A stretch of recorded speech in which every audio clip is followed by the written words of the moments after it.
Well, hello, and welcome once again to the Far From Normal Radio Show. I am your host, Jay Moss, and as always, I've got Mr. Budvino. Bud, how are you doing this evening?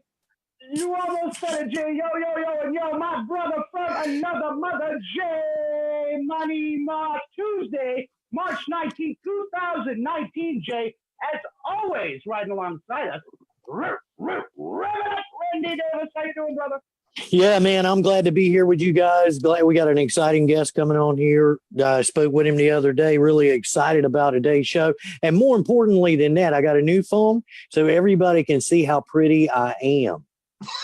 We've all been very excited about Randy's new phone. He's been talking about it all day. This is exciting for all of us, Randy. I feel like we're all getting a new phone. Yeah. Yes, it's the new Google Pixel 3. You can get yours now. If you use the name Randy as your coupon, you'll get nothing off. Oh, how you doing, Jay? doing great. We do have an exciting guest for you this evening because this story, we don't normally touch a lot on these stories, but we have lately. And I think the reason why is that if you're going to come at anything from a journalistic point of view, you really need to cover both sides of the equation here. And a lot of the times in this movement, we cover a lot of the false allegations that go on with domestic violence and things like that. But we also need to cover the other side of that equation, which is actual domestic violence that is going on, being perpetrated. And so we're going to get into a whole lot of serious discussion here with something because I believe this statistic out here is every 9 seconds a woman is assaulted or beaten in the United States. So that's a very serious statistic. So I'm going to go ahead without further ado and bring in Mr. Don Estes. Don, if you could turn on your camera and your microphone there, and we'll bring you in here. Don, how are you doing this evening? I'm doing pretty good. How you guys doing today? Never better. Doing great. I want to thank you so much for coming on, and I'm sure my co-host would also like to thank you for that. Yes, I appreciate you guys having me. Yep. Thank you, Mr. Estes. Budvino here. As you mentioned before the show, I wish we were meeting under different circumstances, but I think this is very important. As I said off the air, I applaud you. It takes a lot of courage to do what you're doing the right thing and trying to make a difference. Thank you for taking the time out tonight, sir.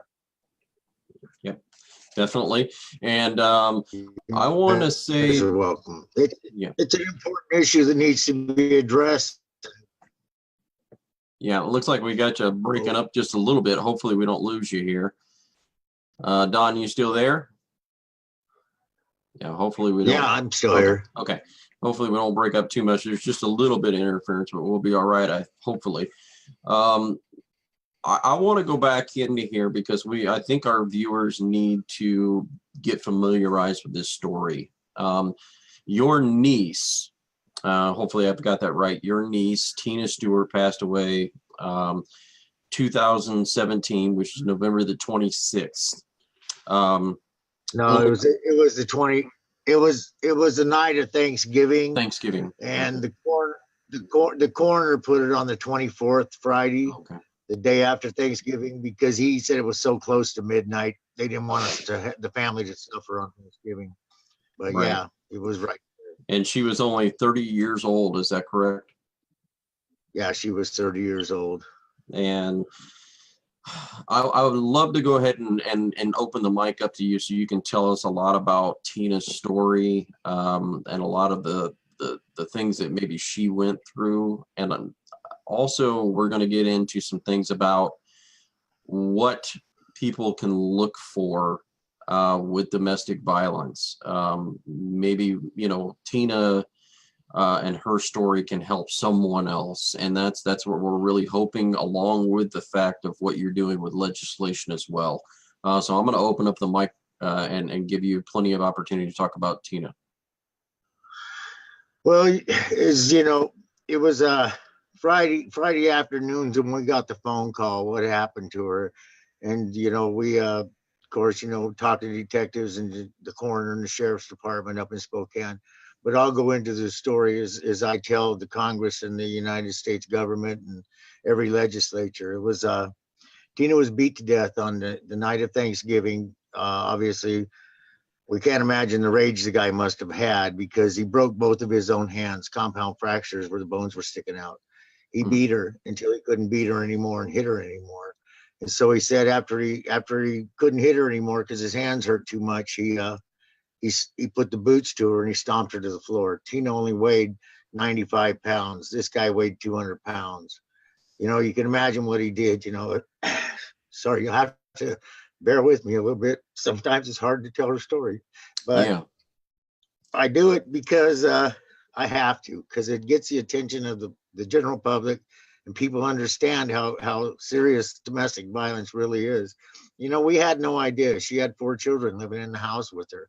Her 2 children and her niece and nephew, my grandchildren, were also living with her. And at the time she was murdered, but they, thank God, were here at my house enjoying Thanksgiving dinner with us and the rest of the family. She just didn't show up.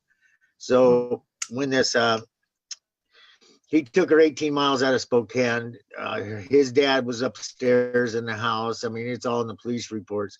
He laid up there and he heard the fighting going on. And he took it upon himself not to get involved. He turned his TV up so he wouldn't have to listen to it. If he would have just intervened and just made that phone call or yelled at his son, Tina could still be here. Yeah. It's Tina's story was pretty sad. You know, we had to have a closed casket because she was pretty much non-recognizable. He crushed her skull, he crushed her face, you know, and I mean, she, you know, seeing the defensive wounds on her hands, at least I know she fought back, but we kind of had hoped that it was just once and he hit her and killed her, but it wasn't like that. The coroner said any of the 3 blows that during the autopsy, there was 3 different phases or injuries that would have caused her death immediately. But we hoped that it was, pretty quick, but hearing the carnage of it. And then he picked her up, moved her to the bed and slept with her for 8.5 hours, and said he woke up 3 times during the night and cleaned the body secretion coming out of her mouth, thought it was vomit and stuff. And so he cleaned that up and stuff. And so then he rolled over and went back to sleep until he finally woke up at 8 o'clock in the morning and realized that she was passed away. And he went upstairs and called his mom first. And then he called his boss and told his boss. He didn't even bother to call 911 then. He waited. And that was the 3rd phone call he made that day. And that was to 911. And, it was, he was sentenced on my birthday last year, and the judge gave him the low end of the stick. She gave him 16 years. He could have served 25, and she gave him 16 years because he said that he blacked out and didn't remember what he did. But as being in ex-law enforcement, in a blackout stage, you don't remember what you did. You can't tell law enforcement, oh, I did this and I did this 3 different times during the night, because you wouldn't remember it. And he told it clearly. So it was obvious he remembered it. But the judge, and it was a female judge, it surprised us all, that she only gave him 16 years. He'll be out of prison in 11 years. And he took a beautiful soul off the face of the earth. And Tina was a good person. She was, when she was 11 years old, she came home from school one day and she was riding the bus, and she tells her mom, she goes, Mom, when I was riding the bus, I seen all these people standing under the bridge down there. She goes, why are they all standing there and just hanging out? And she says, oh, those are the homeless people here in Spokane. And Tina says, well, where do they get their food and stuff from, Mom? And she goes, well, wherever they can get it. Tina says, well, can I make them peanut butter jelly sandwiches and take down to them? And her mom said, sure. So her mom gave her a jar of peanut butter and jelly, and she sat there and made up 2 loaves of peanut butter and jelly sandwiches. 11 years old, and she took them down and fed the homeless people. And she did that until the day she died. She was still going and feeding the homeless people. She would get off of work. She worked 2 jobs. She worked at Jack in the Box, and she worked at a daycare center, which was her ultimate goal, to be a daycare owner. And because she just loved kids. She was a big kid at heart. She could walk into a room of kids. But anyway, so all the way up till she passed away, she would take all the leftover foods at Jack in the Box. But people didn't, if they canceled their order, she'd put it in a bag and she would take it down and feed the homeless people. I mean, it was, that's who she was, though. She would get stuck in a traffic jam and pouring down rain, and she would get out of the car and just dance up and down the street just to get people to laugh because they were all sitting there honking their horn and being irritated. And she just wanted to put a smile on everybody's face because she was a goofy character, but she was our goofy character. She was our angel. She was, we had 65 people here at our house one year for Thanksgiving, and she shows up and the kids were just banshees everywhere. Like there was probably 25 kids running around. She walked in the house and 5 minutes later, she had every single one of those kids sitting down, coloring or doing something, being quiet. It was just like, but she was excellent at it. She was just a good person. And for some animal to do what he did to her, it's still to this day, it haunts me. It bothers me a lot, but I know that she would want this. She would want to save lives. And her story, you guys aren't aware, but her story is made it clear to Australia, England. I mean, we're in China, Japan. It's everywhere. Her story is spread so far. And I tell people all the time, I say, I don't know if it was the beauty that she was, or if it was just because she had 4 children, or because it was just the horrificness of the crime. But still, people paid attention. We've done interviews clear in England. It's because of this. Yeah, and I'll tell you, we're proud to be part of that family of so-called newscasters or podcasters out here that are bringing this story forth, because it's just, I think it's a combination of everything that you just said. I think, she was an unbelievably beautiful looking young lady, young, great spirit. You can tell from the photographs and the stories that you've shared with us already. And I think that also it goes down to the fact that she had 2 young, small children. That really touches our hearts in this movement, because the station that we're really a part of is the Future of Our Children's video network. And we really advocate for parents, but really we advocate for children first. That's first and foremost in our minds. And I want to definitely bring in Randy Davis for sure right now, because Randy, I know you have built up a good relationship over talking over the last week or so, or a little bit more, about this story and about what you're bringing out there. So, Randy, I'm going to turn the floor over to you here for a little bit and let you talk with Mr. Estes here. Yeah, and I'm so glad to have Don here. We spoke and hit it off. Sometimes you have like automatic rapport with people, and I can tell the listeners Don is real. He is doing this to help other people and to raise awareness to something nobody wants to have to deal with. And I know we all cut up and we have a blast doing it. But this is one of those serious times. And curiously, Don is also very good friends with Karen Wittes.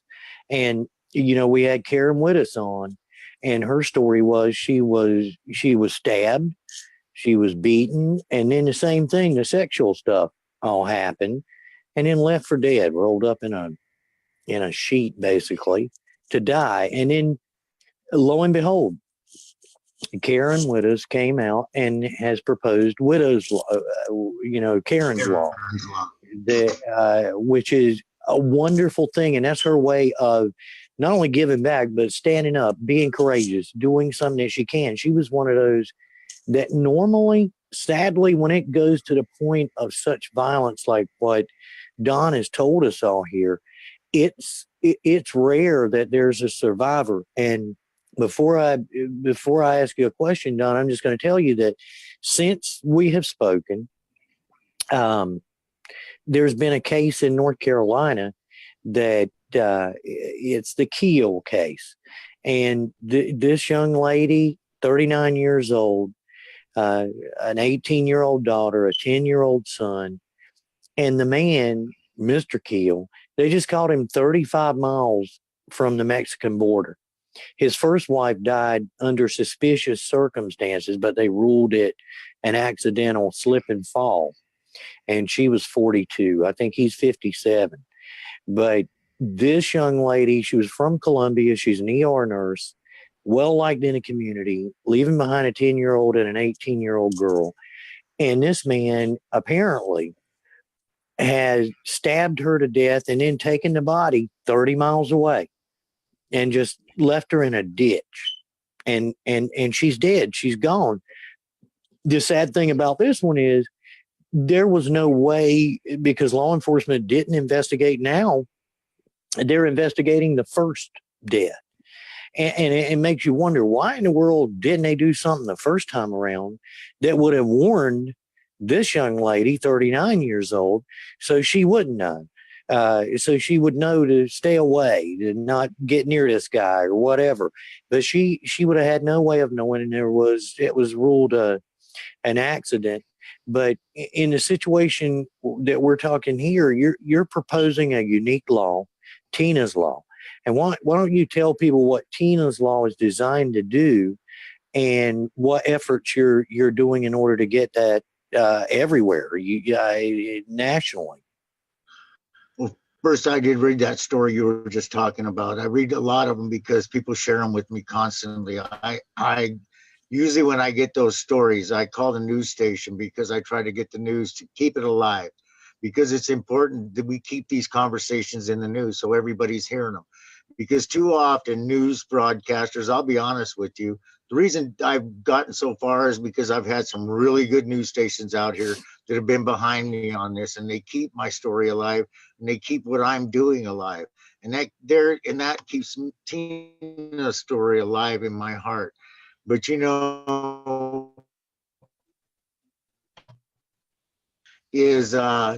it's designed to hold perpetrators accountable for their actions. And if it's a felony conviction, domestic violence, obviously you know who the perpetrator is. They're convicted of felony domestic violence, they would automatically go on this domestic violence registry. Also in Tina's law, Tina's bill, if there's 2 or more misdemeanor offenses of domestic violence, I do believe it says with the same partner, it shows a pattern of domestic violence, so they would automatically go on this registry. There is a way to get off the registry. There is a way to get off the registry. I think I lost somebody. Am I still here? Yeah, you're still here. There is a way to get off the registry. Okay. It did something on my computer, and that's okay. Jay is sharing registry, if you Jay is sharing the law, so everyone can see it at the same time that you're speaking, Don. Oh, that's what happened. Okay. Well, I didn't know what happened, but all right. So anyways, it holds these perpetrators accountable. In the United States of America, we have one for sex offenders. We have one for people that abuse animals. So why in the world wouldn't we have one for these people that are committing these violent felony convictions of domestic violence? So that's when we sat in the courtroom on January 9th of 2018, and that judge told us that this guy had a violent past and he had 3 convictions of domestic violence, we just kind of looked at each other and goes, how come nobody knows about this? And that was the first beginning of this journey that I've taken, and so I reached out to local Washington state lawmakers where I live in Washington state and talked to my representative and senator, and I said, why don't we have a law that helps protect these up and coming would-be victims? They'll have a safe place to look, so they're not just jumping into a relationship blind. Which brings me to that story you were talking about. If that guy had a violent past, he would have been on the registry. She would have known about it instead of putting herself there. And too often this happens. It's not usually a one and done situation where there's a homicide because of domestic violence. In a lot of these situations, these are reoffending perpetrators that do these crimes and end up killing these women or men. It's not just a women's issue. There are men that are killed every day to domestic violence, or maybe not every day, but every few days. I followed that in the news. We had 3 men 2 weeks ago, 3 men in the same week that were murdered by their spouse. Well, that tells me that, that shows that there are male victims out there too. The thing is with the men, and you guys can relate to this, I know you all will, but the thing is with men, our pride, we're the strong, supposed to be the strong person. We're not going to go out there and say we're a victim of domestic violence. We don't want to talk about it. We don't want to let that out there, because now we feel lesser of a person. Well, think about women, how they feel. They do the same thing, but women cover it up with makeup. They don't want to tell their stories. They don't want people to know about it, but they wear makeup and they hide it well, and they can't. But you can tell by a person's demeanor on the way that they change their whole demeanor changes. You can tell if they're a victim of domestic violence. I had one not too long ago. I was in a grocery store buying some groceries, and the lady standing next to me, you know, I could see that she had a black eye, you know, and just the way her body language with her husband right there with her, you could tell that there was something not right in that relationship. And I've learned to look at that a lot differently, domestic violence and stuff. I would have never thought I would be here where I am today, to be honest with you. But I do what I do, and I do it because I don't want other families to suffer. I have a lot of families that are out there that have victims that they buried their children and stuff, or their mother or their father because of domestic violence, and they're on my Facebook and social media pages, as well as emailing me on a regular basis. But I call Congress every single day. Every day I try to make at least 20 to 30 phone calls a day to Congress and United States congressmen to keep them to do the same thing. You know, we after we did our state bill and we got that all introduced, and then we go back next fall and we introduce it again next fall because we just didn't have time. I figured I'm turning my angles to every state. So I sent it to every single representative in all 50 states, every senator in all 50 states. 6,000 emails. That's 6,000 elected officials have a copy of this bill. And people ask me why I do it. Tina guides me. Tina tells me to do it, I guess, because the victims tell me to do it. So that's why I do it. I mean, I have to. We have to do something. You know, before you were saying earlier, Jay was saying that every 9 seconds, no, it's every 3 seconds in the United States of America, a woman is being abused. And that is a woman being abused. That's not men and children. But then you take these men and women that are being abused every day in the United States of America. And that's only 25% of the ones that actually report being abused. You know, 33 million phone calls to domestic violence hotlines every year, 33 million. And those are the only ones that are making the call. Do you know in the United States of America that an average household is 2 children? 2 children per household. You take that number of 33 million phone calls and you add 66 million children to that equation. Now you're talking about the children that are really affected by domestic violence. You know, they say it's 1 in 3 households. That's on the block. When Tina was murdered, it was 1 in 5.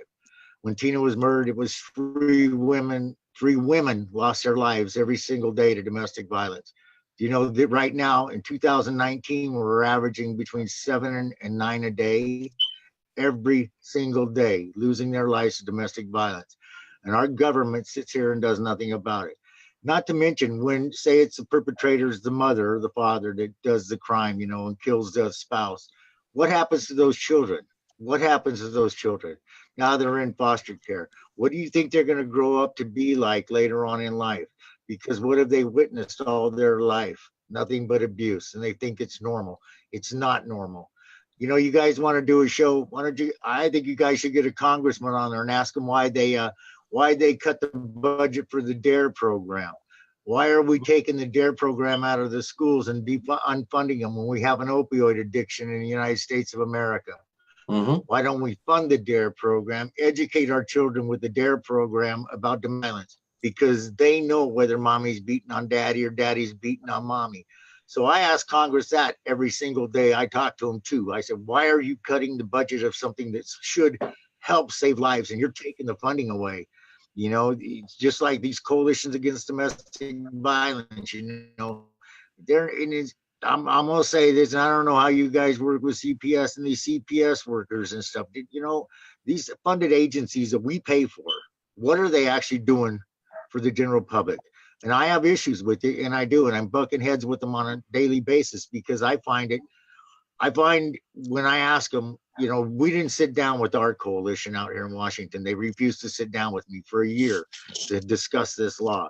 But then they can walk right in there in the chamber, the legislatures, and say, we don't like it. And because they're supposedly the go-to people for domestic violence, they listen to them. And I'm sitting here going, well, what do you do for the victims of domestic violence? And they refuse to tell me what they do. And so what they do, they hired a lawyer and filed a petition for me to a gag order to not talk to or about the Washington State Coalition Against Domestic Violence. I am gag ordered by law, right? So I sent the lawyer a letter right back, and I said, really? I think that's my First Amendment right, free speech. I have a right to free speech, and I'm going to exercise it. This is a funded agency by my taxpayers' dollars, and I'll be damned if you're going to tell me I can't talk to them. I am a victim of domestic violence, a survivor of domestic violence in the situation.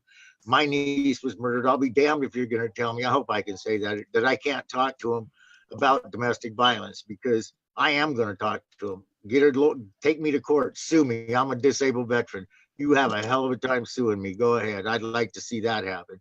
Because Don, I want to stop you for a minute, because you're right. There's so many things you touched on, from DSS not doing their job, the domestic violence coalitions, they're not doing their job. But there's something important, because you made it clear that this happens against men, just as men are a lot of times the perpetrator. And there's two things I want to touch on that are very important for the audience to know and to hear from you about. And that is, number one, there are, in fact, men and women that make false allegations. And we can't deny that they make the false allegation. The issue at hand, though, is, number one, what do you see? To me, it makes me mad when somebody's making a false allegation in order to get an upper hand in a custody case. And we see it all the time. We really do. Men and women will make these false, she's a whore. She's running around. She's, she has dirty dishes. And then you'll get it from the women. Oh, he's a narcissist. You get this all the time. He's a narcissist, like they're all psychologists or something. But then, on the other hand, you have people like Karen Wittes and like Tina, who, these are women who know what a narcissist is, a maniac, a psychopath, a sociopath, because that's what you have to be, to stab people to death, stomp them, kill them, beat them to death, and then have sex with them. I mean, this is insanity. So to me, it makes me furious, because it diminishes what a real victim is going through when people come out and falsely accuse either side of things that just didn't happen. So what is your stance on those who falsely accuse?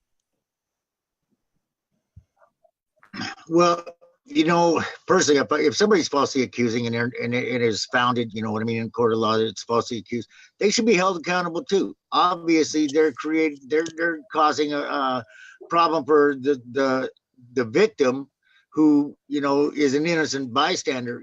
I don't know. Do you guys watch social media? Did you seen the Facebook video of the girls hitting themselves with a hammer a while back? Setting some guy up. You see that? Do you know that video?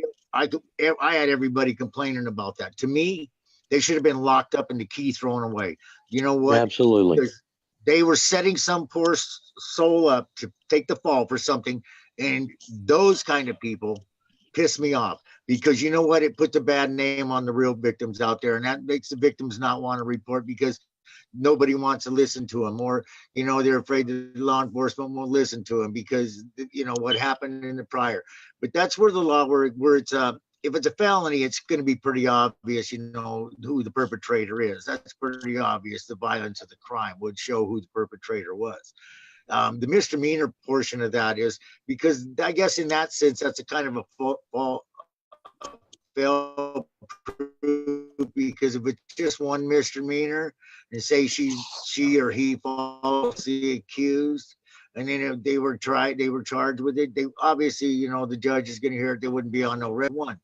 But the second time around, if they get called out and it is, then I guess that time, then it would be in a sense, it would say, okay, now we know it was this person, because you're going to have false allegations. You are. That's just like everything. Just like in the sex offenders, you get false allegations. Just like I'm not sure how the animal abuse registry works, because it pisses me off so much I don't even look into it.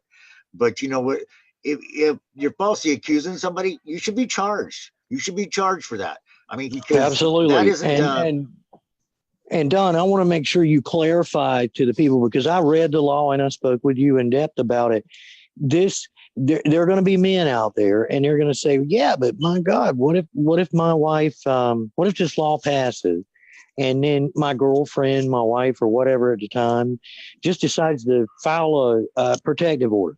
Well, I read the law, and just because somebody files an order or falsely accuses you, or if you're even convicted of one misdemeanor, you're not going to be on the registry according to Tina's law. Is that correct? Can you tell people a little about that? Yeah, that's correct. If it's a one-time deal, you will not be on the registry. And you know, in about 90% of all domestic violence cases is automatically plea bargained down to a misdemeanor offense. The reason for that is most judges want to try to unite the families and keep them together. And so what they do is, you know, there's a lot of times you never know. It could be a one-time incident, 28 years of marriage, and the guy, you know, maybe they had a drunken spat one night and one of them called the cops. So they get it plea bargained down to a misdemeanor offense. Never happens again. The crime would go away. It wouldn't even show on his record. But if he did, you know, say it was a he or a she beat him up one night and she beat him and they call the cops, she goes to jail, they plea bargain it down to a misdemeanor offense because they want to try to keep the family and the children together. So they go home and then it happens again next week and they arrest her again. In that situation, she would go on the registry because now there's two offenses in the same situation with the same person. So they would obviously go on the registry. But you know, the false allegations, they're going to be out there. And I know that because we all seen the video, and unfortunately there's nothing you can do about that. But the idea of the registry isn't to hold somebody criminally accountable. The idea of the registry is to give somebody a safe place to look before they go on that date. So if you're sitting in the bar and you're sitting there and there's this beautiful blonde next to you and you want to take her out and have a drink with her, maybe get into a relationship with her, you get her name, you can go in the bathroom. Everybody has a cell phone. You walk in the bathroom to go to use the urinal, you take a look and you see if she's on this registry. You don't know if she shot her last husband in a domestic violence issue, but now you do know that she did.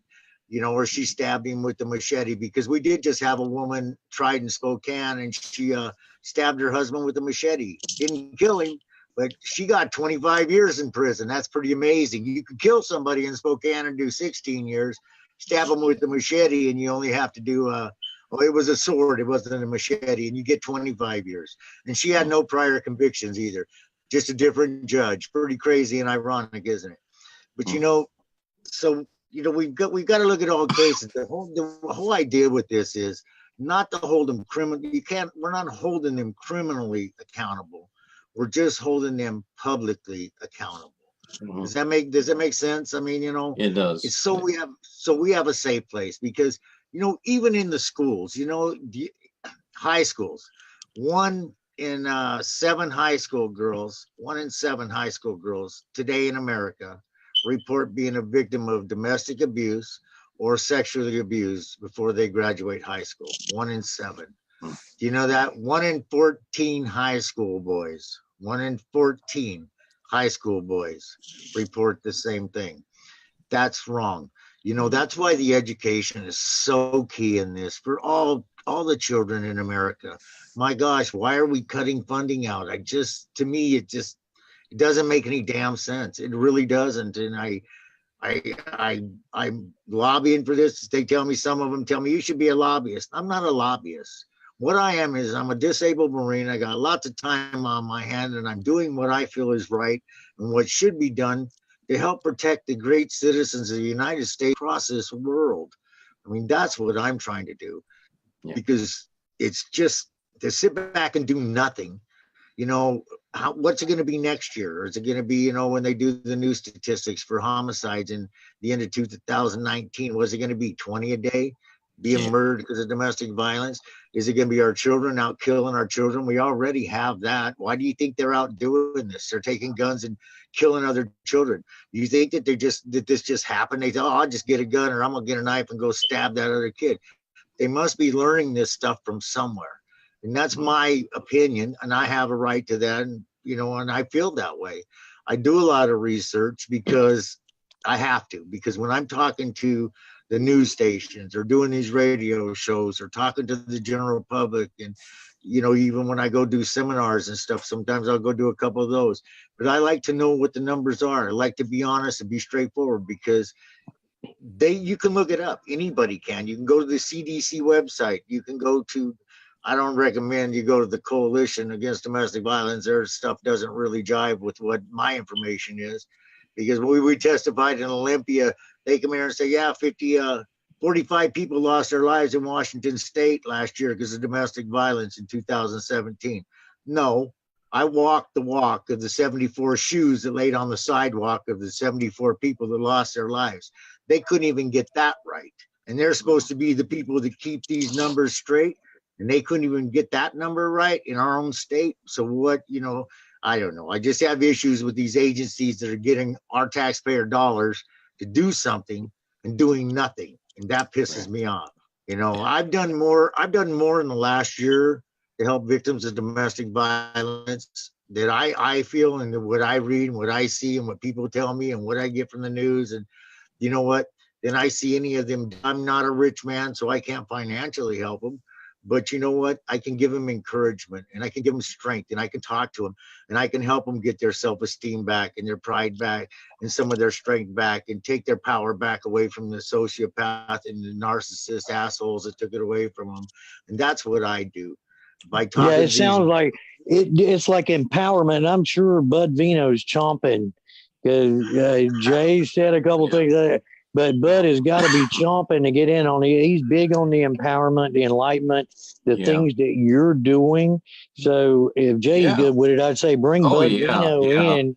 The other thing about Bud is a former police officer as well. So I know that he could chime in on this as well and agree with you that I don't think that somebody who would murder somebody that they just black out and they would forget about this thing, and know that they did that and know exactly what went on. But I'm going to go ahead and let you take the floor, buddy.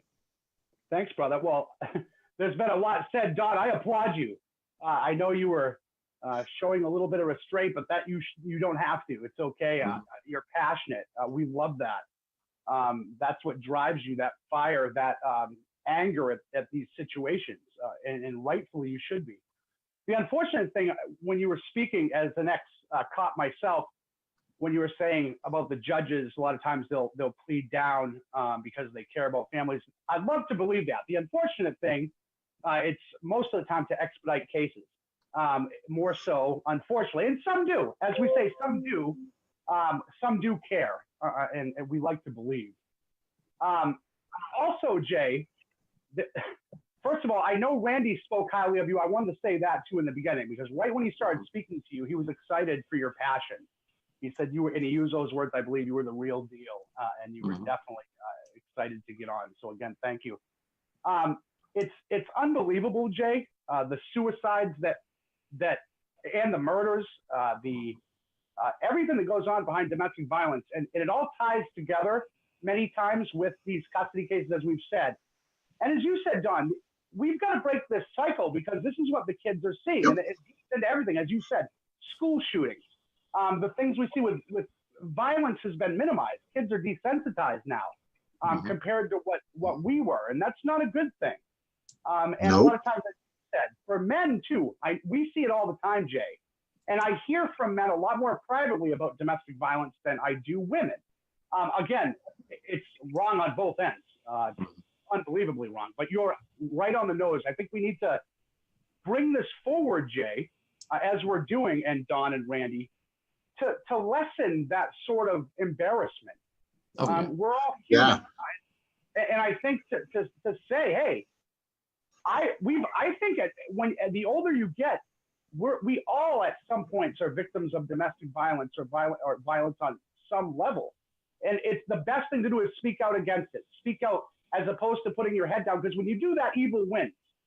And we talked about, again, as I said, Don, we wish we were meeting under different circumstances, but unfortunately, and you're right, I wish we were too. Sometimes life puts us right where we need to be. And so as hard as it is to look at that when things do happen, you're put here for a reason. There's no question about it that whatever you believe, the good Lord, law of attraction, whatever, you are supposed to be right here, right now, doing this at this very moment. So are we. Because what you said, you talked about CPS earlier, and you'll have to go and check out some of our shows. Shameless plug there, Don. But we discussed CPS a lot, and we discussed a whole lot. That tie-in. So again, law of attraction there, it all comes together, unfortunately, Randy. But I think to expose it is paramount, Randy. Go ahead. Yeah, and before I hand it back to Don, I'd just like to say too, Don, just so you know, full disclosure, when Bud says he was a cop, that was in the Village People, in the band, the Village People. Jay was in the Navy. I was the native, and Neil Shelton, who's not here tonight, he was a cowboy. Oh Lord, I don't know about that one, Randy. That must have been one of those fantasy dreams that you're having or something. But but I tell you, this all kind of does tie in to everything, and I think it's a wicked circle that's going around, because basically, okay, let's say if you've got a situation where you've got a couple, okay, let's say you've got a domestic violence situation that's true, okay. A lot of the times what we're seeing with CPS and DCF situations is that the child is taken even from the victim. And I think that that's absolutely insane. You're taking the child away from the victim of the domestic violence situation. And it's harmful, because here's what happens, Don, that you were talking about, the DARE program, everything like that. When you take a child away from their parents, they will automatically lash out. They will seek attention any way that they can seek it, because they're seeking an authority figure. They need an authority figure in their lives that they can look up to. Someone that tells them right from wrong. Someone that tells them morals from society. I mean, unfortunately, society can tell you, yeah, domestic violence is wrong, but your moral compass should say, if you are a man, don't you ever lay your hands on a woman. Walk away. And I think that that's the same thing that needs to be said to women. If you are getting so angry that you are about to lash out and take physical harm against somebody else, you need to get up and walk away. Great advice. Jay, if I could quickly, awesome advice. It seems very simple, but it's wonderful advice. There have been many times. I've been married now over 10 years, Jay. I've been with Allison for about 12. There's been more than one time where I've left the room if it gets to where we're arguing, way before that, because I know myself in terms of I'm old enough and self-aware enough to know a lot of times we're triggered by our own insecurities, or sometimes when things are true. My point is, when you're in an emotionally heightened state, you need to walk away and breathe. It puts things into context a lot. There's times where you swear in the moment you're not going to feel differently tomorrow. No way. I'm going to hate her just as more tomorrow, or him more tomorrow. I'm going to be more angry. No way will I feel any different than tomorrow. You're going, sweetie, I love you. My point is just sometimes breathe, as opposed to making that emotional decision that could cost your life or someone else's, or a multitude of people. Breathe. Sometimes, again, Jay, that's the best thing. Separate. Drive away. Take a drive. Get things. Sometimes too, distance and time sometimes makes that heart grow fonder, right? Some separation. Remember what you got in the relationship for. If it starts turning violent, you better address it. No sort of violence should be accepted in terms of physical contact or if it starts escalating toward that, and we all have been there, a lot of us have been there, I should say, you know when it's coming, you know when it's building. Be aware enough to step back, Jay. Yeah, I mean, and you got a lot of people that are out there who, okay, maybe you don't believe in religion, and I get that. There's a lot of people out there. I don't like religion. I don't. Okay. Well, if you believe in science and you believe in evolution, then maybe you would believe at this point in time we've evolved. We're no longer Cro-Magnon. We're not dragging our women by their hair any longer. It's time that we evolve and start using our minds instead of our fists. And I think that men, especially, you need to take the role in this where you say, hey, look, I am going to be the bigger person. I am going to walk away and I'm going to be the leader by example. So that way, if my wife or if my girlfriend has the same issue, she can learn, hey, look, I'm upset. I need to do what he did. I need to walk away. You know, you need to take the role. Jay, if I could quickly, and I'll say under no uncertain terms, somebody hits you, that's it. Yeah. That's it. See, there's no.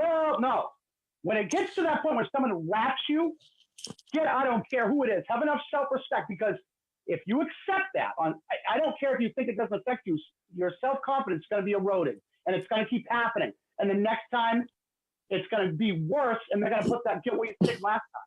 Then they'll use other. It's all manipulation.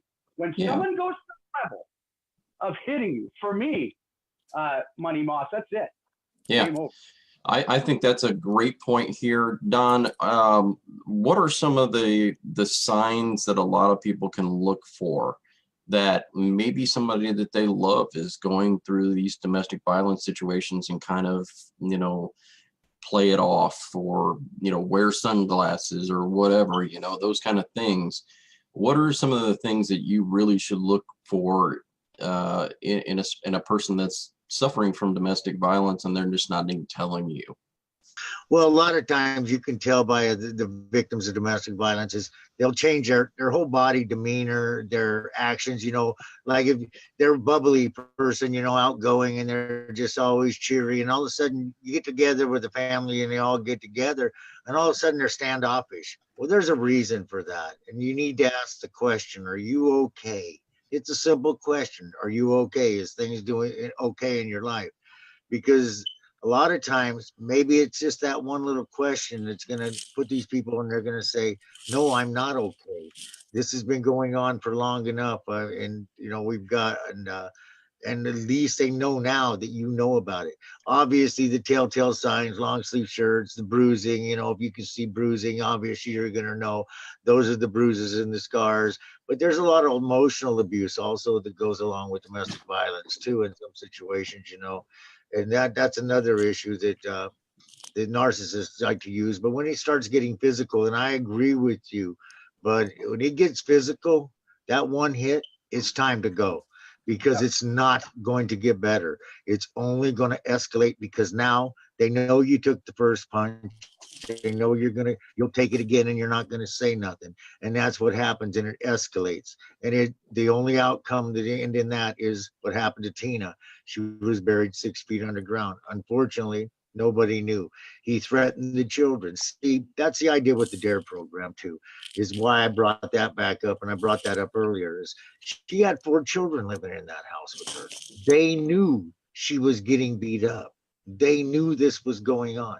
But the monster, I don't even want to mention his name because I don't want to give him the satisfaction, but the creep, you know, he told the kids, you say anything, I'll kill you, or I'll kill your family, or, you know, threatening the kids. And we heard this, you know, afterward. My grandson, when we made the 129-mile trip from Tri-Cities to Spokane, because we left them here. We didn't take the kids with us the first night. We found out, you know, Friday night, we all jumped in cars, and 3 carloads of us headed up there. And then we got there, and then I turned around and drove back and picked the kids all up and took them back. And as soon as we rounded that corner onto my nephew's street, my grandson pops up and says, Tina's dead. We all just took our breath away. How did you know this? And he goes, He's been beating her up for a long time. I knew it was going to happen, but they just never had a safe place to tell. And if we bring back the DARE program and we give them a safe place to tell law enforcement, you know, they're going to tell somebody if they have a safe place to talk about it. Yeah. And, you know, our children are our future. And damn, if we don't break the cycle, we're going to have nothing but a bunch of violence in the United States. And it's already out of control. It really is. You know, you look at the school shootings, like you guys mentioned earlier, and you look at all the violence going on with children nowadays and stuff. There's a reason for it. And I say it starts behind closed doors. It really does. I feel that way deeply in my heart. And I'm fighting like hell to get these laws changed, because if nothing else, you know, give these children a fighting chance. Yeah, and I want to ask something too, Don. And by the way, my dad died of a massive heart attack on Thanksgiving many, many years ago, but it has made Thanksgiving a weird situation ever since. So I understand, even though you guys may say, you know, you know when she passed away, you know when the beatings took place. So it still got to affect it no matter what. And for the listeners out there, I want them to understand, you know, in case they didn't get it, you're a Marine. You fought for this country, and this is where I'm headed with it. You were a young man. You go in the Marine Corps. You're protecting the rights, the values, the morals of the United States. And like many, my son was a Marine, and I know from talking to you, you love your country. You fought for your country and for the rights you believe are there. But there's many of us who have done things for our country, and then when we need our country and we need those rights that you fought so hard for, why do you think it's so hard to actually, well, number one, how hard has it been to come to the grips that sometimes the country just doesn't do what's right and things aren't what you think they are, and the people pretending to be there and paid to be there to be on our side aren't there? And then what do we all need to do in order to make this change? Well, you know what I do is, you know, I don't hear, you know, last year when I started making these phone calls on a daily basis, I made the rounds last year to all the senators and the congressmen, and I made them listen. Because first off, when you Google Tina's story, you could Google it on Facebook or on Google, and it automatically pops up. If you guys listeners out there, Tina Stewart, Thanksgiving Day murder, you can read the whole thing. You can see all the news broadcasts that I've been doing. But it's a pretty horrific crime, and it's all there in black and white. But, you know, I make them listen. I'm not going to take no for an answer. I refuse to. You know, you're right. I would have gave my life for this country. I would have gave my life when I was in law enforcement to protect the society, to do my job. What I was sworn to do was to protect the rights of the general public. And that's what I will do. And I'm doing it today because I'm still trying to protect the rights of the general public and try to create these laws to help save lives. Because it's just, you know, I personally feel that with the modern technology, the cell phone technology and everything we have today, why aren't we knowing about this? You know, I don't know, Brittany's Law, we're trying to do it in New York. It's called Brittany's Law. Clare's Law, it's in the UK. The Prime Minister, Theresa May, she introduced it February 16th or something like that in the UK. And it's called Clare's Law, but she went a little further with Tina's Law there. She wants the perpetrators to wear an ankle bracelet. That's not going to happen in the United States of America. I don't see that happening. Although I will say this, you know, these protection orders they issue, right? These courts issue all the time to protect the victim of domestic violence. You guys may not realize this, but usually the first 72 hours of a domestic violence incident, usually within the first 72 hours of either the female or male saying they're going to leave the relationship, or the female or the male getting out of jail, is when all the homicides occur. That is the most crucial time for domestic violence victims. And yet we are defunding housing for these victims. They have no place to go. What is a victim going to do? They have no choice. They're going to stay where at least they have a roof over their head. You know, I have a young lady on my Facebook page.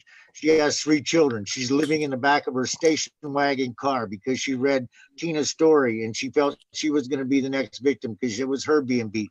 So she lives in the back of her station wagon behind a building. And I'm not going to say where she lives at, what town, but you know, she was on here quite a bit with me. I haven't heard from her lately, but last I knew, that's where she was at. I have another one that lives in Milwaukee, Wisconsin, and she just had to run from her apartment because her perpetrator got out of jail and found out where she lived and was stalking her again.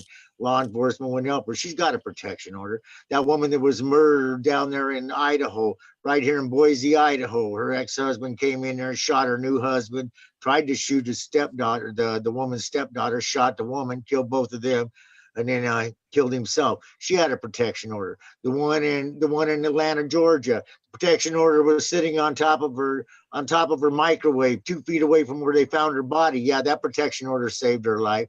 How about the one in Texas? You know, that one where there was 4 people, homicide victims, domestic violence, all 4 of them. Yet 2 of them had protection orders. Did it help them? No. Those protection orders aren't worth the piece of paper they're written on. We need to use them and make them work.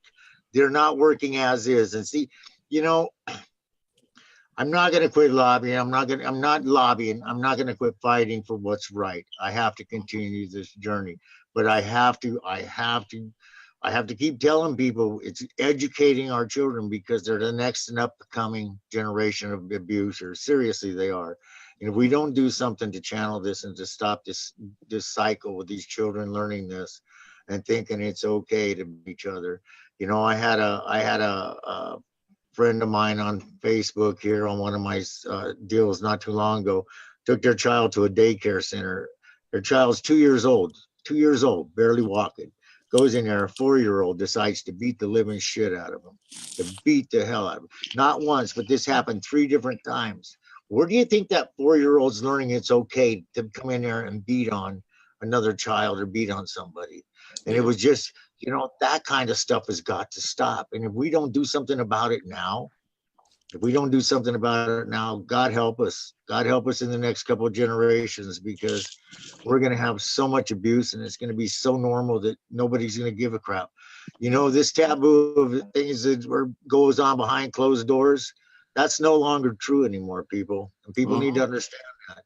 These crimes that are supposed to be kept between families and behind closed doors, it's way past that anymore. It is. I mean, it's out here in the general public now. And Don, I've seen the evolution of things, being that I grew up in, you know, the 70s and 80s and now you're a youngster. No. I'm a youngster. But, you know, growing up in this, you know, we saw, I mean, we as kids, we turned on the television, we were watching the Facts of Life and Different Strokes and things like that, and educational, you know, empowerment kind of programs that taught us it's okay to be different, it's okay to respect authority, you know, you should do all of these different things. It was actually teaching us good morals, good values behind the scenes. What we have in this today is, I think that there's and I put it out there even earlier today, I think there's a difference between what's acceptable in society and what's acceptable with morals. And if you have good moral fiber, when you go out there and you look at what society is doing, you're sick. You're just sick and repulsed by what's okay in society. Women being called the B word, women being called the C word, and then that's okay with people. And I think that's wrong. It's repulsive. If you want to feel disrespected, hey, you know, all you got to do is turn on the television set anymore or be on social media. You will be disrespected. That's how it is. And I see it all the time.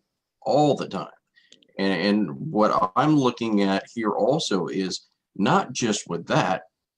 We've seen it on social media with the N-word, where a woman has called somebody the N-word and the African-American gentleman beat the crap right out of her, you know? And I don't think either one is right.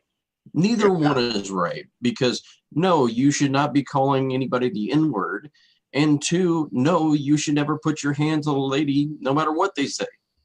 You know, walk away. Again, walk away.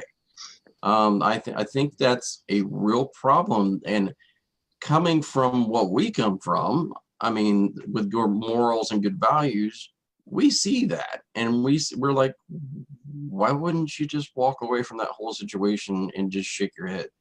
It doesn't make any sense. But what ends up happening is exactly what Bud teaches us all the time, and behind the scenes, and he's always telling us what a narcissist will do is try and get a direct response out of you. Yep. That's what you're seeing. You're seeing people that try and get a direct response out of you. But the problem is when they get a direct response out of you, now a lot of the times they play the victim card too. So you really have to watch that. But as far as Tina and the domestic violence stuff that we're talking about and what we're talking about tonight, that's a whole nother ball of wax where you have somebody who has become so narcissistic, so self-involved that probably and I'm going to give you one right here. When a spouse or when a girlfriend or boyfriend will not let that person be by themselves alone with anyone, they have to be there. They have to be controlling. Oh, you can't go out with so-and-so, they're the opposite sex. Just because they're the opposite sex doesn't mean they're cheating on you. I mean, the more, let me, gentlemen in specific, let me tell you this. The more space that you give your spouse or your girlfriend, the more space that you give them, the more they will open up and appreciate you. The more you tighten the reins on them, the more they feel like they are under your thumb, and they will hate every minute of being around you. They will just hate it.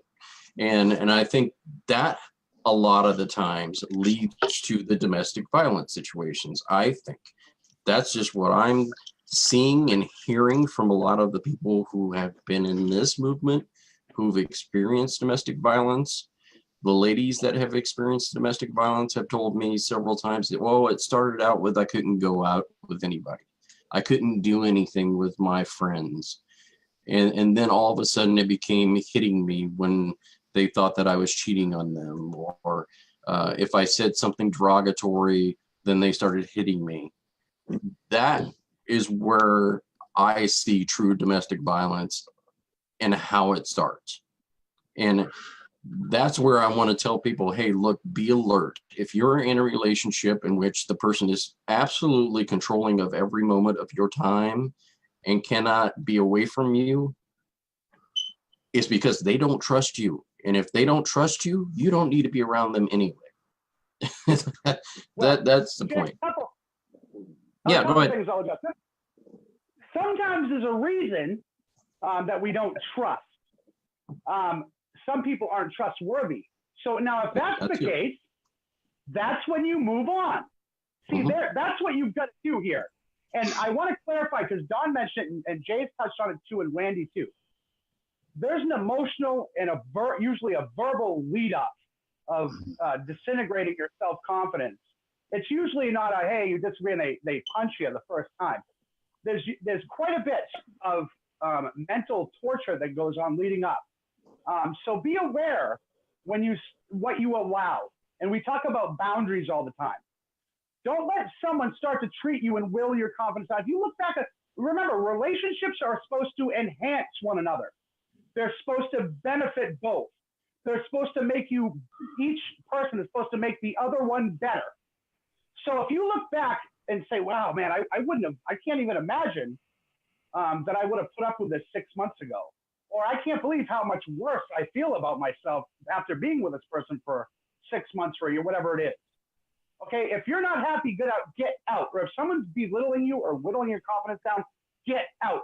What keeps us is lack of self-confidence. And if you don't have that self-confidence and you stay, it's only going to get worse. If the person is an abuser, they're going to hone in on that and make sure that happens. They're going to apologize and slowly whittle you down. They're going to hone in on what your weaknesses are, and they're going to exploit those. So usually, too, again, I want to stress that Watch for the signs in the build up before the physical abuse, because I don't condone either. They're both horrendous. Yeah. Verbal abuse and the emotional abuse can sometimes hurt a lot worse. And again, I'm not minimizing any pain. But what I'm saying is recognize when things are starting to go in that negative, violent direction. Jay? Yeah, absolutely. It's 100% correct. And I know we're getting low on the time here, but if people want to go out there and support Tina's Law, which I think is a great idea, because obviously, here's why I think it's a great idea. I think a national registry, so that violent offenders, for sure, violent offenders who have committed these crimes cannot go from state to state. That's a big thing for me, because what we see a lot of the times is we'll see a guy who may have committed a crime in Washington and he moves to Florida and it looks like there's nothing on his record at all. And now he becomes an offender in Florida, and guess what? Boom, he moves to Illinois, or boom, he moves to California. This national registry will definitely help that, because you can look up anyone's name on these things, date of birth, those kind of things, and find the record that you're looking for and know that, yes, this person has moved from such and such, and they've got a long history of things that are violent offenses against women or violent offenses against men. This is not a gender issue. This is a protection issue. This is a human rights issue that we're talking about. So, Don, if you could tell us, where can we find stuff on Tina's Law and how we can get involved and talk to our legislators about supporting this type of a bill? Well, every single legislature in all 50 states, I made sure every single representative in every single state has a copy. I get emails every day. Just as I was sitting here getting ready to go on with you guys, I was reading one. I didn't get a chance to find out what state, but in Hawaii, there's several representatives there. Colorado, we have several there. Wisconsin, Florida, Texas, and Hernandez down there. But we're on Facebook, on Team Tina's our Facebook page, or my personal page. You can find all of, you can get on there and send me your email address. I'll send you a copy. You can follow me on Facebook, because I post as I get the congressmen's, and when I talk to them, I get an email address for every single one of them. So I have their email address, their phone number, and the contact persons, with the Congress office. And I put them on Facebook because I want people, the general public, to get involved. Pick up your phone, spend 10 minutes of a day. In 10 minutes, you can make 5 phone calls and say, hey, we support Tina's Law. You can do that. You can do more than that in 10 minutes if you just tell them that. Because the more and more people that flood our government and tell them, hey, we think this is a good idea, then the sooner they're going to realize it. My idea, when I tell them Tina's story and I tell them, look it up, because when they do, I've got them, because they read the first line where it says he killed her and what he did to her, or they read about what I'm doing in the news and stuff. But then they're happy to give me an email address. But I want them to look that story up, because I want them to turn around in that staff and with the other 9 staffers sitting in that office in Washington, D.C., because in every congressman's office in Washington, D.C., there's 10 staffers in that office. Every senator's office in Washington, D.C., there's 25 staffers. I want them to all turn around, and I want them to tell every single one of them about this girl's horrific story. Because last year when I did this, I had news medias calling me from the Capitol building in Washington, D.C., saying, hey, what's this about? But it didn't spread fast enough. This year, I want it in the hall so everybody's talking about it. Because look, this is a no-brainer. This can save lives. It will save lives. And just to touch on your narcissistic explanation there a few minutes ago, Jay, isolation. First off, they're going to take you away. They're going to isolate you. They're going to belittle you to get your self-esteem back. I'll just go run through it real quick. To take away your self-esteem, that's a name calling and belittling you and stuff. Then they're going to isolate you. They're going to take away your money, all your means of support. They're going to keep you to themselves. They're going to break you down and kick you down to where you're nothing. And I'll tell you, because you know what I learned from the Marine Corps? They broke me down to nothing when I was in the Marine Corps. When I went through that boot camp, I spent 6 months there. They kicked the living crap out of me, and they kicked everything out of me and took every bit of the anger, because I was a long-haired hippie, pot-smoking man when I went in there. You know, I grew up in the 60s and early 70s, and that's who I was. I was a hoodlum, and they tore me down to what they wanted me to be, which was nothing. Then they built me back to be a fighting, you know, machine to go out and kill somebody to take their life to protect this country. But these narcissistic assholes that go out there, men and women, they both are victims or perpetrators. They do this to these victims, but they don't build them back up, because they want them to have no esteem and low esteem and no self-worth, because that's important to them. Now they look up to them as gods, and they're the most important thing to them, and they take those beatings. That's what they do to them. And that's my opinion. And that's what I learned from what I've done, my studies and stuff on this.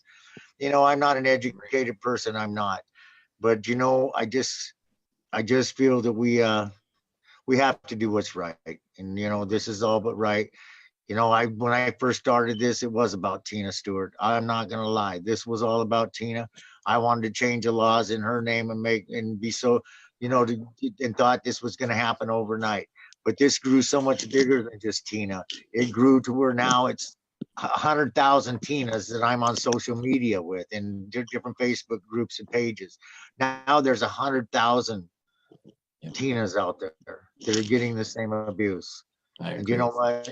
And that's what keeps me going in this fight. And yeah. Well, thank you so much for coming on. We greatly appreciate you, Don, and everything that you had to say this evening, and everything you've done for Tina. And I'm sure that she's looking down and appreciating everything that you're doing for everyone else out there. And I appreciate your guys' time and you guys having me on tonight. Randy, I enjoyed talking to you the other night. It was a pleasure. And yeah, it was like I had an old lost friend there the other night. And I'm telling y'all, look, here real quick, guys, 3 things. Number one, when Don and I were little, we're a different generation, but if somebody said you can go to the crib and pick up 2 hoes, we went to the crib and actually got 2 hoes and brought them back to hoe the garden with in the corn crib. Literally. I mean, I swear to God, that really is it. I got a crib now. Well, that's number one. Number 2, Don gave me a lot of pleasure whenever I was a little kid, because I'd wait for what I called the UPS truck, which was UPS, and they would bring me the Estes rockets, and I would build them for a month and fire them one time, and they would never come back. I'd never see it again. I paint it and everything, it was gone. And then number 3, Don, I love you to death, man. Hit it off with you. And I ask everybody to do this. Jay usually cuts me off before I can, but I got to have you say, rev it up. Rev it up. Yeah. Right. Baby. All right. Thanks a lot, Don. Don, if I could quickly thank you in closing. And whatever you believe in, the good Lord above, whatever it is, the saying goes, God doesn't always put us where we want to be. He puts us where we need to be. And I really believe that. And I believe, again, this connection between yourself and Randy, this is how it works, folks. This is when we connect like this and we empower each other and we do this together. This is how we win. And you're helping us all win. Thank you for everything you do. As Jay said, Tina's thanking you from upstairs. We love you, buddy. Thank you. Hey, thank you, guys. Hey, thank you, guys. I'll talk to you guys soon. Yeah, absolutely. You sure will. All right, let me go ahead and we'll remove here, Don. All right. So amazing first hour there with Don Estes there.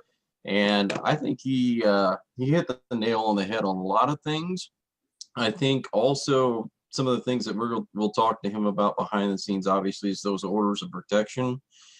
I think that there's got to be a better way, number one, for orders of protection. And I think also false accusations of those orders of protection as well. I think that, and in my opinion, I believe that in order of protection, there should be an actual hearing within 48 hours, in my opinion. That can be closed circuit television. So like the victim could be in another room or somewhere else, or from home, or on a Zoom program in a different state. I mean, whatever it needs to happen. But I think that you have to face those situations right away, because I don't necessarily believe in a order of protection in which you can make a false accusation and it's an ex parte hearing all of a sudden, and the accused doesn't even get to tell their side of the equation.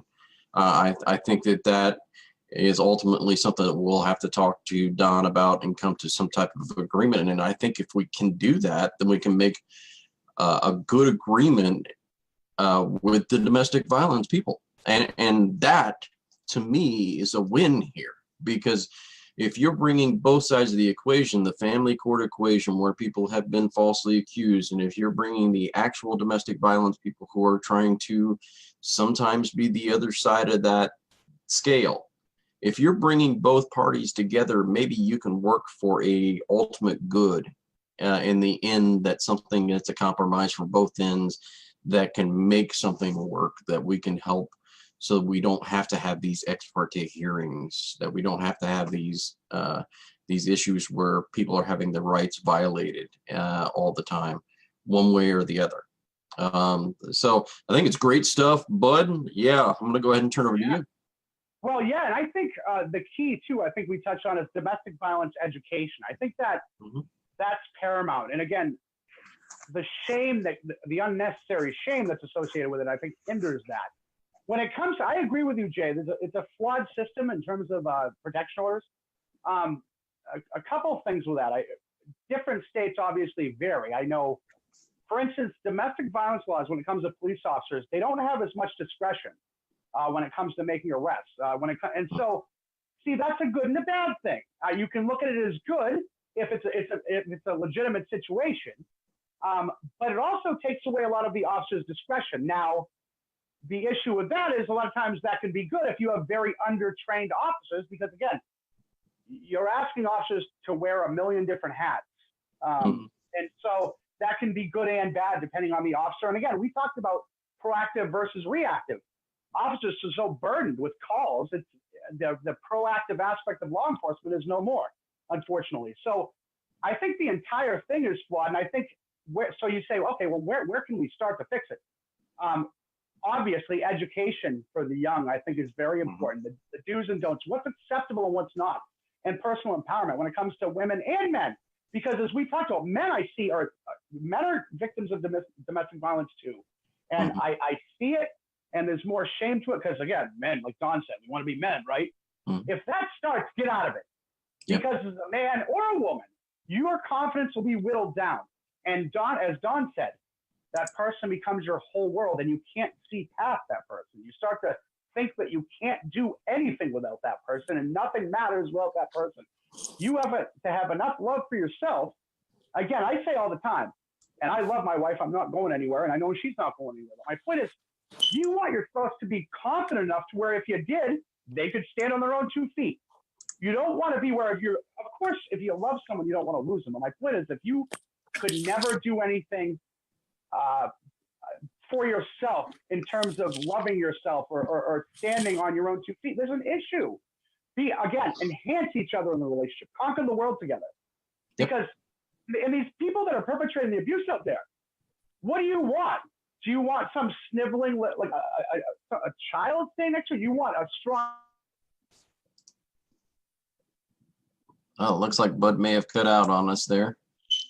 Yeah, he got all jacked up. Yeah, he got jacked up, and then the video just stopped on us all of a sudden. But yeah, I think the other thing, and there he goes. He's back in. There you go. My wife just told me I was frozen. Yeah, you were frozen there for a second. Okay. Yeah, but my point too is my wife is my partner. I'm my wife's partner. There are things that she says sometimes I don't like to hear, and vice versa. Enhance each other in that relationship. And if that's not happening, then get out. That old saying, that cliche, Jay, there's plenty of fish in the sea. There really are. Life is short. You don't want to stay with someone who you're not enjoying life with. Not every day is is sunshine and rainbows, as they say. Yep. But overall, if you're looking forward to seeing the person, if you go, man, I get with that person, they make me feel good about myself, I feel better. Not just this generic love for yourself, but they push you to do better, to be better, individually and as a couple, but individually. If you start getting, like Don said, if they start secluding you or belittling you, and you can't believe that you're actually putting up with this, and get out, life is too short. And I think you're right, because I think that it's one of those, I call it the Jerry Maguire syndrome. I think that there's so many ladies out there who are looking for some guy to complete them. Nobody completes you. You complete you. You complete you. Nobody else completes you. You are your own individual. They are their own individual, and you try to make each other better by helping and enhancing the relationship and supporting each other. That is what a relationship is about. But he's the yin to my yang. It don't work. That don't work. I agree with you, because I think we've glamorized two relationships in that sense too. And I want to bring Randy in. But I agree with you. I think that whole, and women and men have these expectations sometimes because of what media puts on them. Relationships aren't always wonderful. There are days where the other person, I guess that's the other thing too.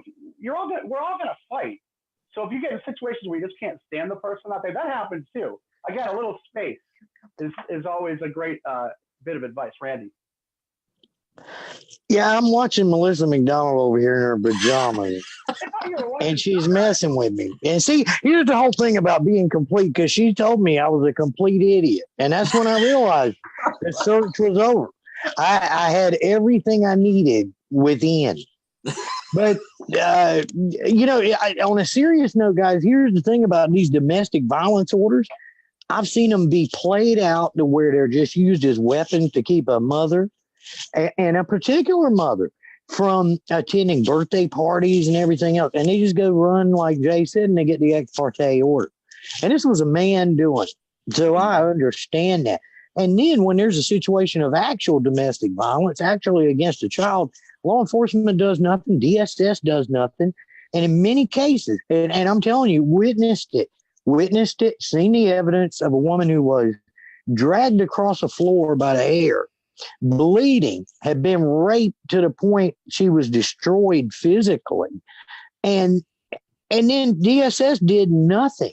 The courts did nothing and allowed it to get over. And how many times, because we hear about, you got to go get a restraining order. And I'm going to tell you right now, male, female, it doesn't matter. You know how many times the victim after they're dead is actually found and they got a restraining order in their pocket?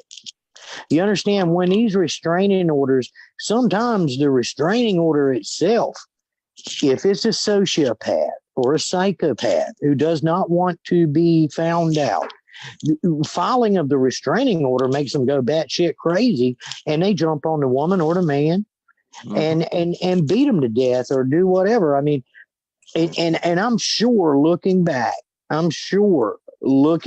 Don would say, somebody saw some signs. The children saw the signs. Unless you're Robert De Niro in the movie Cape Fear, you don't generally go out on the first date and bite people's face off and try to murder, and then end up being successful in the murder. Things work their way up to that point. But women, men out there, if you're in a situation like this, don't trust your gut. If you're afraid to go to sleep, or you're afraid, oh no, I better not look at this person or look at that person because I'm going to be beat when I get home. I mean, I used to have and always have had guys that would say, oh, man, what do you do, guys? Look at the woman you're with.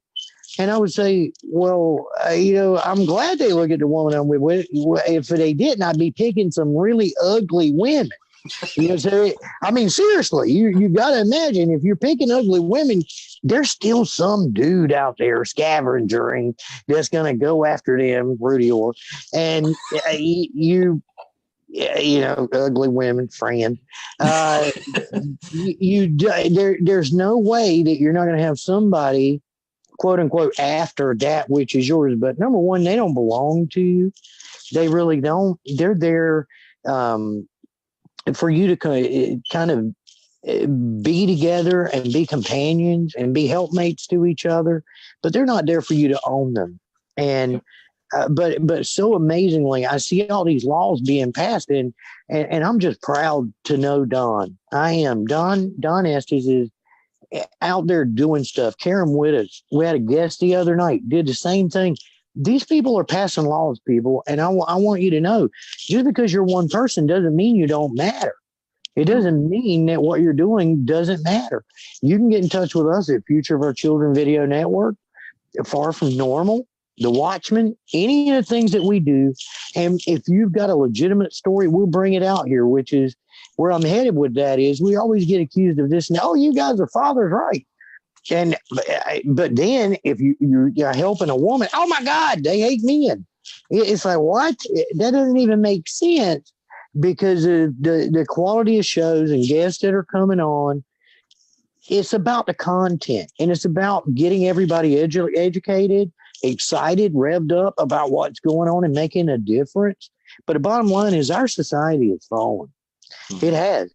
These people who are doing these things, that, like Don said, they've witnessed it in the home, or they've been raised very poorly, or they got out. They may have been from a great home and got on dope, and the dope is messing it up. But for whatever reason, as a society, we need to make sure we're doing things to eliminate CPS, DSS, domestic violence, this, that, and the other. It just shouldn't be happening. And I believe that if you catch it at a younger age and the parents weren't already messed up, that would take out probably 80% of it. And then keep the drugs out of it, you'd be close to 100% of this. Just wouldn't happen. But if everybody keeps getting a reward and an award for, everybody gets a trophy because you played. And everybody should just kiss up to you.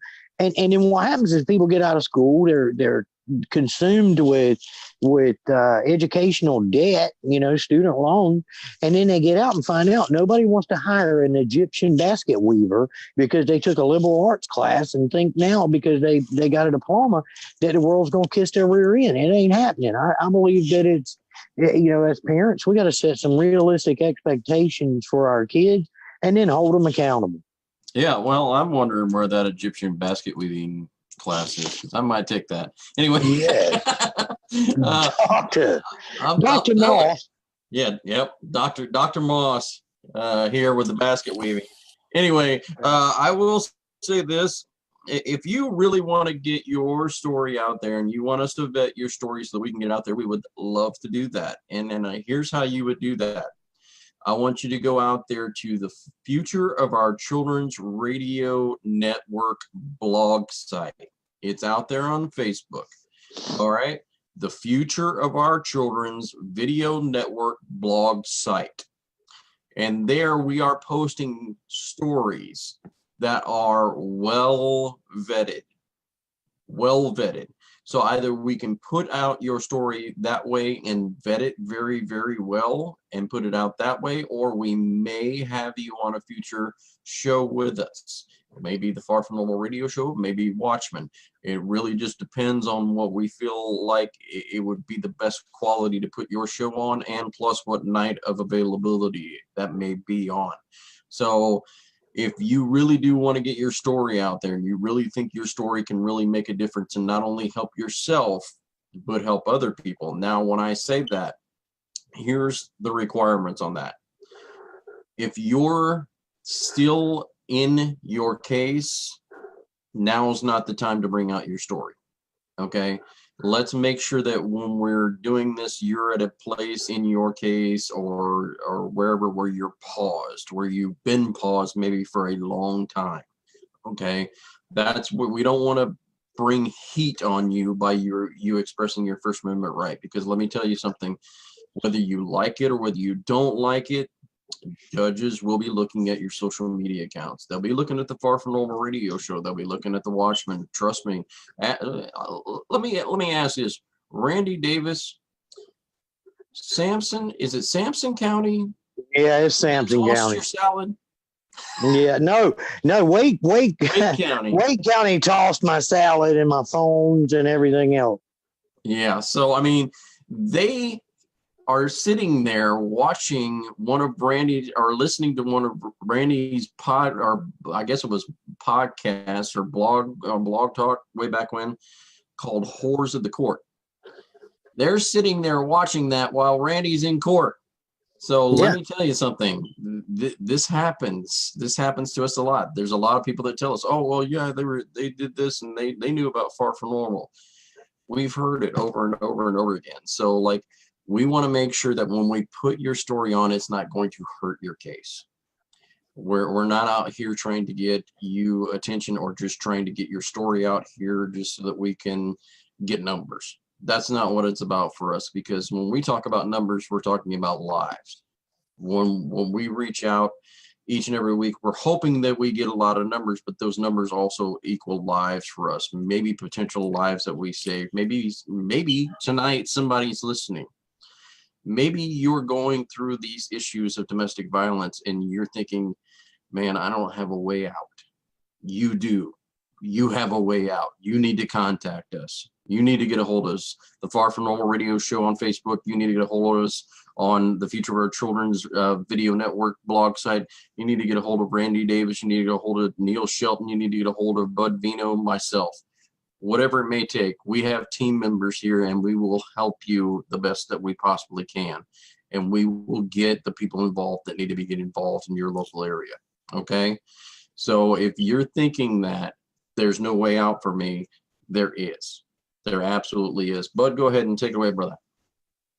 Yeah, thanks, buddy. I think this is important, too, to address. For the folks out there that are thinking of possibly abusing, my point is this. You're starting to argue. You can feel yourself wanting to cock back and slug somebody. So those people out there, get help. Get help now.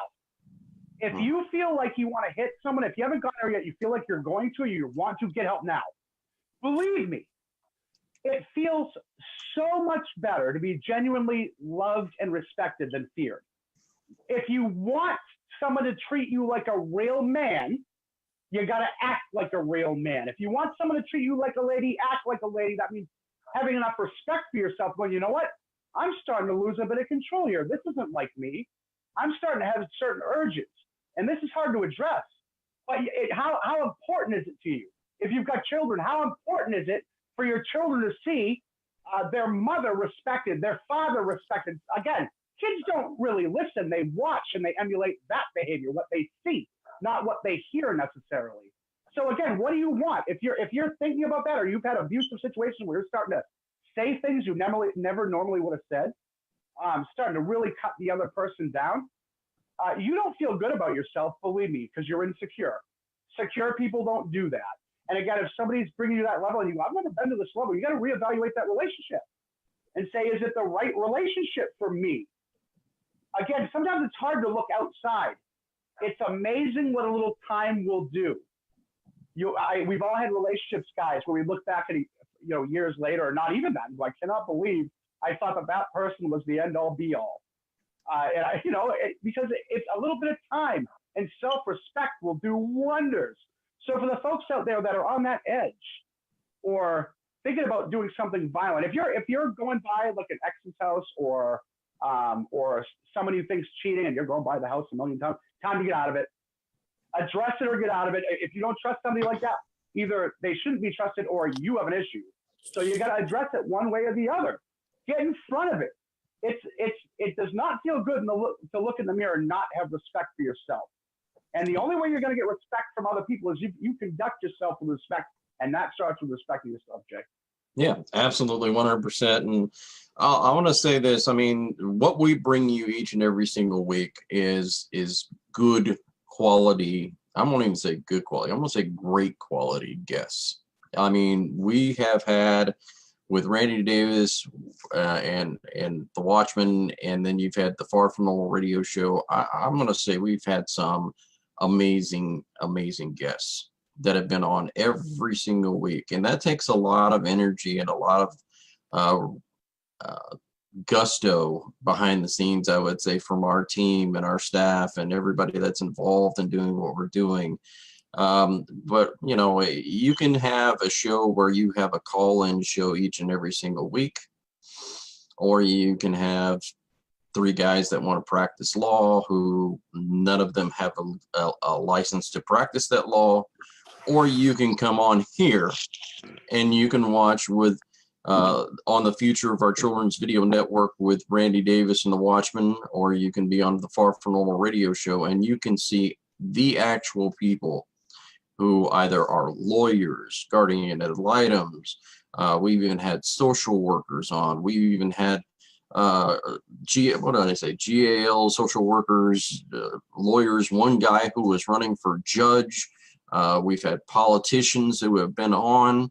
We have had Illinois Fathers for Equality on. We've had Dads Can Too on. We've had Mark Ludwig. I don't know how many times has been on here. These people are the real deal. They're not misleading you to believe something that is not true. They're going to give you good quality information, the best that they possibly can, and they're not going to mislead you in that information. Each and every single week, you see that from our programs. So what we are not out there. We're not saying that we are a not-for-profit. We're not that yet. We haven't even gotten into that kind of a situation yet, if we do or if we don't. But what we do is we rely on public funding in order to keep the Zoom broadcaster going. Our Zoom broadcaster that we would like to upgrade to is a $75 a month fee. That $75 a month fee, we have a PayPal. That PayPal is directly set up to where you contribute to our shows.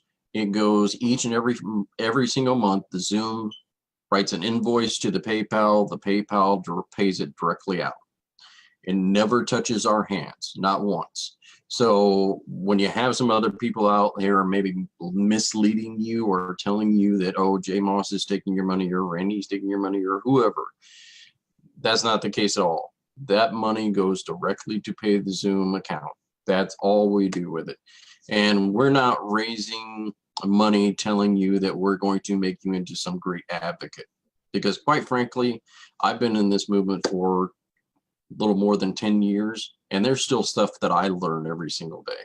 But I can't imagine somebody would do a Zoom class and try and teach somebody to be an advocate when it takes a network over several years of people that you know, you rely on, you can trust behind the scenes, that if you have a situation, if I have a situation with FERPA, guess what? I'm calling Randy Davis.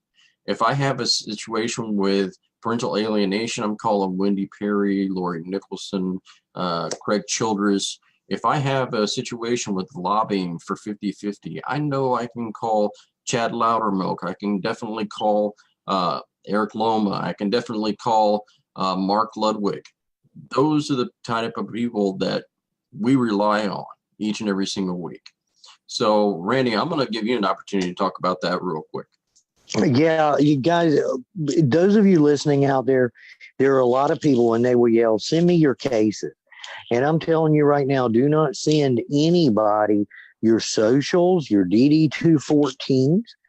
Don't do it. Do not send your private personal information or any identifying information out to these people. There are people out there who are selling it, dispersing it, putting people into binds because they're posting it publicly, causing show cause orders, which lead to contempt.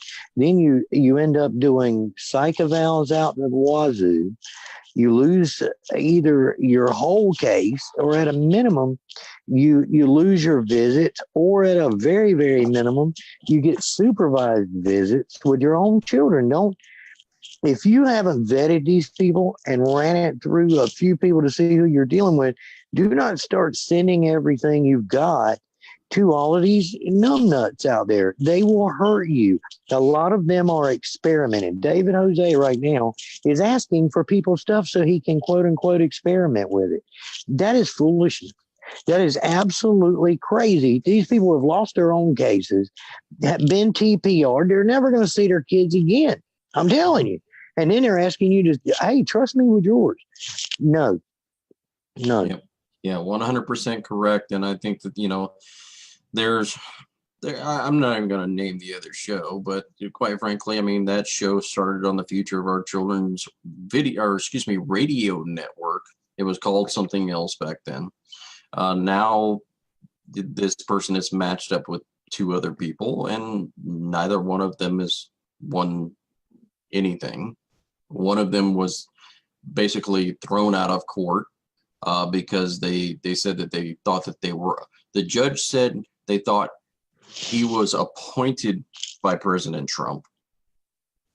I don't know where that came from. The other one, the case was over spousal support and lost in the Supreme Court. So why would you want to follow that? I really don't understand it. It doesn't make any sense to me. And again, we're not bad-mouthing anyone. We're talking sense to you. We're talking sense. Common sense would tell you. And there's a lot of good, solid information out there already on the Future of Our Children's Video Network blog site. Every single state's statutes are out there. Every single state's rules of civil procedure are out there. FERPA, the UCCJEA is out there. So it's good information for you to go look at. You can use it in your case if you'd like. Don't use it if you don't want to. How we do this is we are not attorneys. We don't claim to be attorneys. This is friend to friend information, not legal advice. That's how we do, and that's how we roll each and every single week. And I'm going to tell you this, we're going to get down here to the shout outs right now. So I'm going to bring Bud Vino back in here. Bud, go ahead with your shout outs, brother. Hey, thank you, brother. Good timing. First of all, want to thank our guest, Don Estes, for joining us. Fantastic. We'll definitely stay in touch with Don. I definitely know Randy will as well. To my brother from another mother, J Money Moss, thank you. As usual, pal. And Randy, rev it up, Davis, as usual, thank you.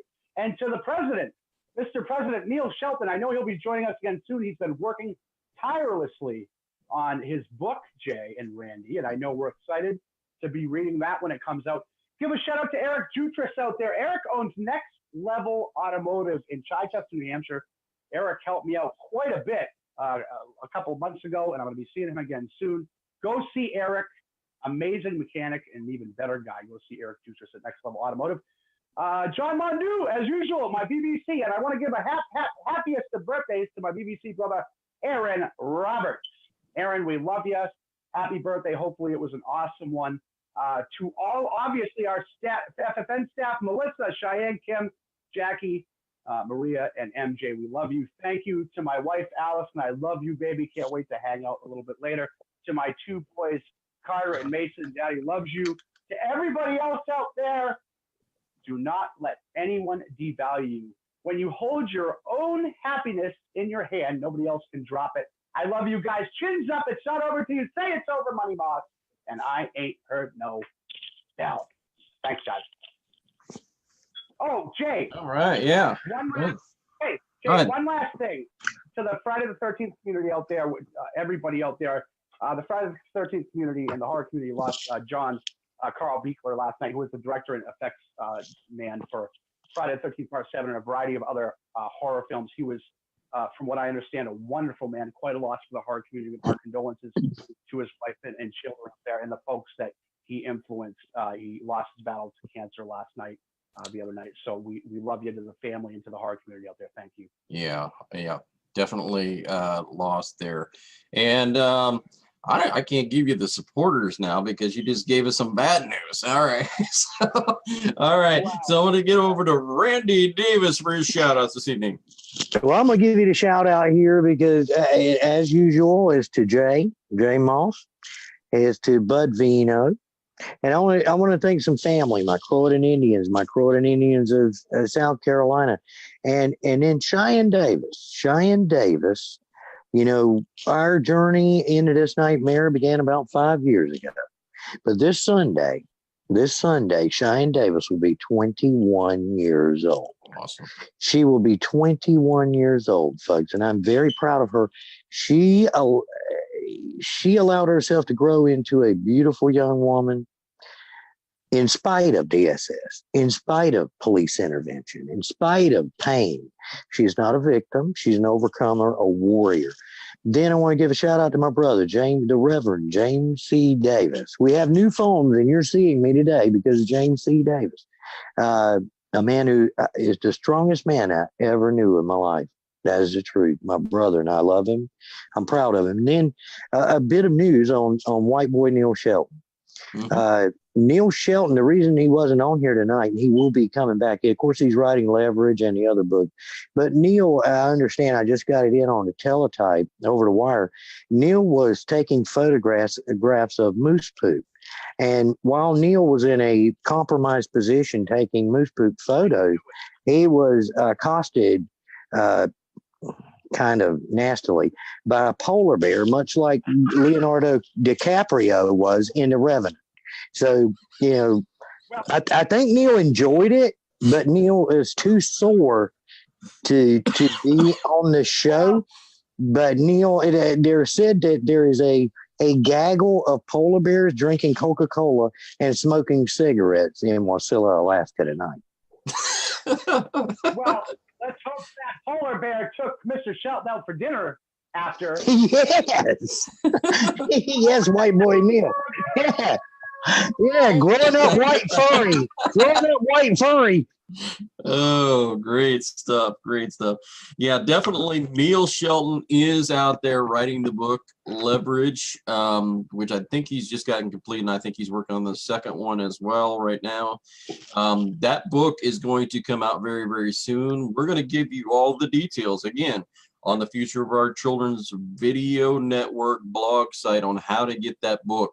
And so pay attention to that blog site. If you're not on there right now, you need to be.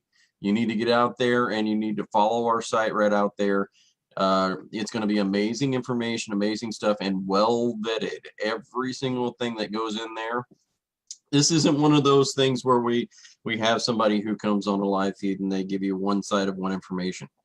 This is, we had already told our people anything that gets posted in there, you need to have 2 to 3 sources for that same information. So they know full well that what we expect of them is 2 to 3 sources out there. So everything that you see out there is going to be factual knowledge. All right. So, and for white boy Neil, I don't know about the 2 polar bears, but okay, we'll go that way. What's he got? Leverage? He has that Leverage coming out, and now polar bear hemorrhage. Polar boy. All right. So the other detail that we have been kind of talking about, we'll be talking about more probably later this week, probably this weekend, is getting in contact with our distributor for hats, bumper stickers, every kind of information that we can get out there, maybe some of those nice little bracelets and things like that, so that we can get that taken care of, get that out for you, free advertising for us, a little bit of donation coming back for us, so that way we can again pay for the Zoom broadcast each and every single week, that we can bring to you our good shows and focus on our amazing guests that come on. We're so proud of the people that have come on. I know a couple of weeks ago I put out the very first Far From Normal show. Well, I think it was the second, but the very first guest that we ever had on, Cash Jackson, was on there, and we've done nothing but go way up since that point in time. I mean, we've had amazing guests on. I can't say enough about it, especially like Wendy Rorban. Wendy was an amazing guest, and she said rev it up for you, Randy. And Randy's looking at me like I have no idea what the hell you're talking about, but okay. So, anyways, I think he's stuck. She's distracted. Yeah. Is he frozen? I think he's frozen. We don't know if he is though. Remember that time he came out of hibernation and scared us? I know. Oh yeah. Well, we lost him, so it might have been. That's it for him. Yeah, yeah.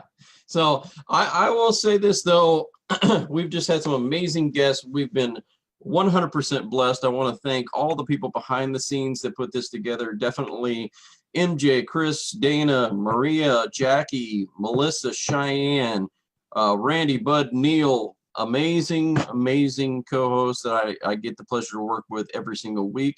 Those who have worked with us in the past, present, future, I'm more than proud and happy and delighted where we're at right now. But if you feel that you may be able to contribute to us, if you work for a blog site, if you have worked for a blog site in the past and you want to help us with our blog site, definitely send us a line.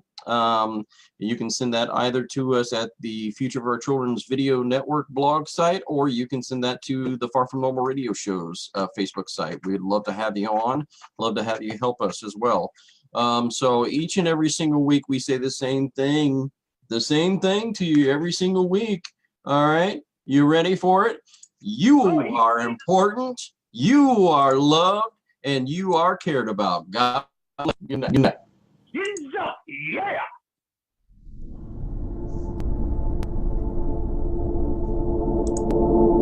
Can you hear the wind that's howling through the concrete trees? Got you praying on your knees. In the face of danger we're all brave, till the gun goes bang, bang, bang. It's a cruel, cruel world, no mercy left, yeah, it's a cruel, cruel world. It'll break your heart and burn you down, down, down. Don't ever doubt that it's a cruel, cruel world. Oh, it's a cruel, cruel world. Smoke will turn your soul to black if you let it in. So close the door, confess your sins. Oh, when I was younger, it was all roses. Now the dead and gone away. It's a cruel, cruel world, no mercy left, yeah, it's a cruel, cruel world. It'll break your heart and burn you down, down, down. Don't ever doubt that it's a cruel, cruel world. Oh, it's a cruel, cruel world. Oh, can you help me?